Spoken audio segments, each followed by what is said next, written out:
Hi guys, we're here at the Ramos House Cafe and we're here with John and Jillian, and we're going to learn a little bit more about how the Ramos House Cafe got started.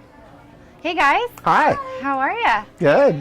So tell us a little bit more about how the Ramos House Cafe started, how long it's been around.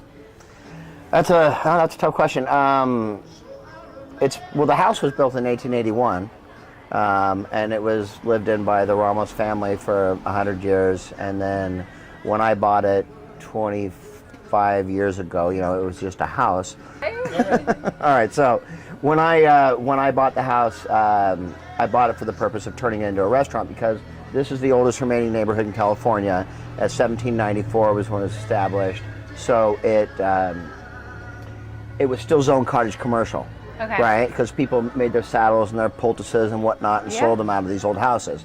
That's arguably the oldest house in California. That's 1794. Wow. So all the soldiers that built the mission, all that lived on the street, and they never changed the zoning. In fact, it was boarded up and it was going to be demolished by the railroad track. They were going to double track through here.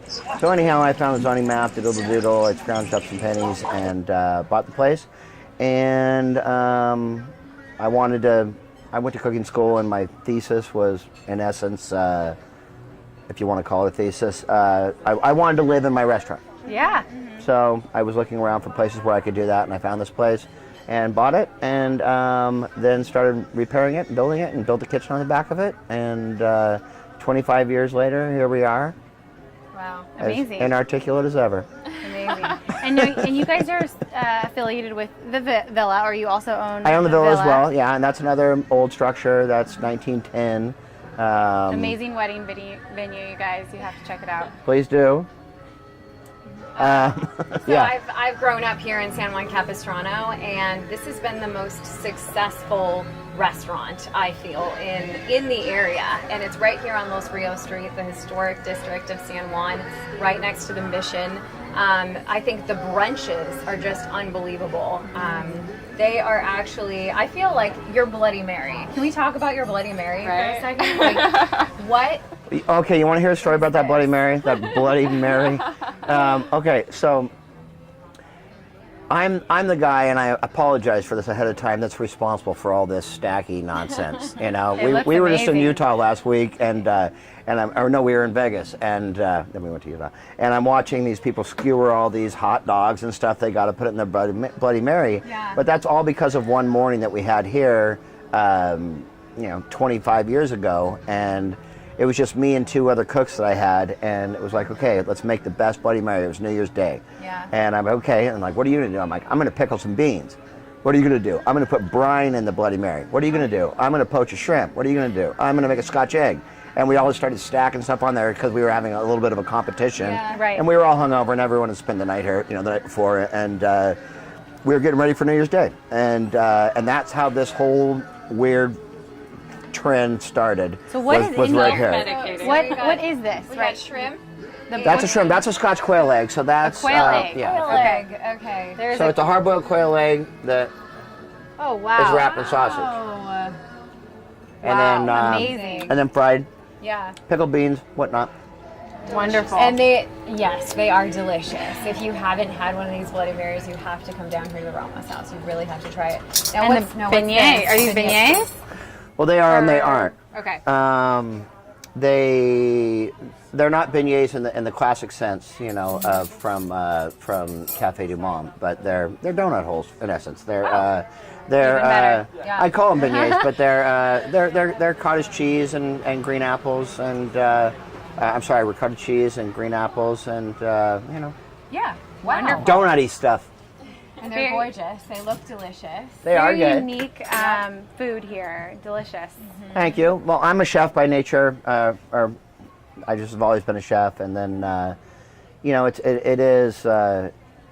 it's something that we do just on a daily thing. I don't change the menu every day like I used to when I was actually in the kitchen more often than I am now. But whichever way the wind blows, I mean, people bring me produce and stuff, and it's like, boom, we got to come up with something, and then we come up with something, and oftentimes it makes good stuff. Yeah. Do you use any local produce or anything? I use only Only local only produce. local. And you have a garden here, or like something that I grow some stuff, like that's a kumquat tree. That's obviously corn growing there. Yeah. Plums are coming in the back right now. You know, I'll grow my herbs, my delicate stuff like basil and stuff like that. I've got a couple of grow cabinets in the back, you know, where we'll grow a few things. You know, but in all honesty, I don't grow everything. I mean, but everything else is sourced locally. It's all, you know, our menu is absolutely seasonal, and we do it, you know, with the seasons. And how about the name, the Ramos House? Like, is that, where did Well, the family that lived here for 100 years before I did, there was a shingle right on that wall over there. It was just nailed to the wall. It said Ramos House, and It stuck. I kept it. Nice. Yeah. I like that. Why not? Yeah. Well, what are your favorite, if you had to pick like your top 2 on the menu, what if someone is coming from out of town to order, I mean, what would you recommend? The Bloody Mary. The Bloody Mary is sort of an institution. I mean, Zaggett's gave that the best Bloody Mary in the United States. I mean, it's a good Bloody Mary, you know. So I mean, I would always start there. Really good reviews, guys. I would start with the bad Bloody Mary, you know. So that's just me. But the donuts are righteous. Crab hash everybody likes a lot. You know, the thing is I do change the menu whenever I'm not satisfied with something or whenever the seasons come in. So there's nothing on the menu that I don't recommend because I would take it off. You know, we reprint menus every morning for what we're doing that day.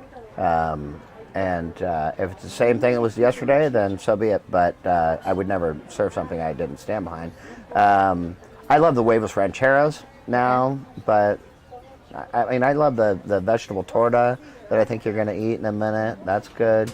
Summery. I don't know. Anything that comes with that fried poached egg with the orange juice. Okay. Oh, That's really good. Yeah, we take the eggs. So we take an organic, free range, yada yada, large egg, and then you poach it in orange juice and champagne. In the orange juice. Yeah. Oh, wow. And so the acidity, you know, constricts the albumin around the white part of the egg, and then you just put it in panko, fry it, and it's like it's fried and it's poached. it's heavenly. It sounds wonderful. I love the creativity behind all the dishes here at the Ramos house. I mean, obviously a lot of heart and soul goes into these dishes, and I mean a lot of thought. They're really phenomenal. It's just very unique. So. I like your dress. Can I say that? Oh, thank you so much. I like your dress as well. But Thank you. Thank you. I'm a big fan of yellow. Yellow, yeah. This whole house was painted yellow. in the old days, yeah. So yeah, I was pretty happy to find this little. It's quite nice. It is beautiful. Yeah, Quite nice. Well, thanks for joining us today. Well, and thank you. You guys need to come on down to the Ramos House Cafe if you haven't been here. It really is a treat. Hi, this is Bree And Marissa. Thank you for subscribing to the Grassroots Gals. We look forward to bringing you the best family-owned businesses. Follow along and keep buying local.